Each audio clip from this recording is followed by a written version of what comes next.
Hello friends, Radhe Radhe. आज मी तुमच्यासाठी कढी पकोडे बनवत आहे। हे पहा, अशा प्रकारे मी मोठे 2 चमचे बेसन पीठ घेतलेलं आहे आणि थोडंसं 1 चमचा जिरे घेतलेले आहेत, मिरची पावडर घेतलेली आहे, उभा चिरलेला कांदा घेतलेला आहे, कोथिंबीर आणि पुदिना एकत्र घेतलेला आहे, ओवा पण तुम्ही टाकू शकता, थोडंसं जिरं, चवीपुरतं मीठ हे टाकलेलं आहे। मिक्स करून घ्यायचे आपल्याला। वरून 2 ते 3 कांदे आपण टाकत आहोत यामध्ये। या मिश्रणामध्ये आपण कढईमध्ये तेल तापत ठेवलेलं आहे। तेल तापलेलं आहे आपलं। यामध्ये अशा प्रकारे पकोडे टाकून घ्यायचे आपल्याला आणि अगदी मंद आचेवर आपल्याला तळून घ्यायचे आहेत। हे पकोडे अगदी छान होतात आणि 10 ते 15 मिनिटात रेडी होतात। खुसखुशीत होतात, खूपच छान होतात।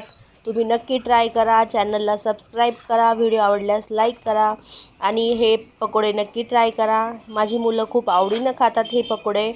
हे पहा, आपले पकोडे रेडी झालेले आहेत। Bye bye.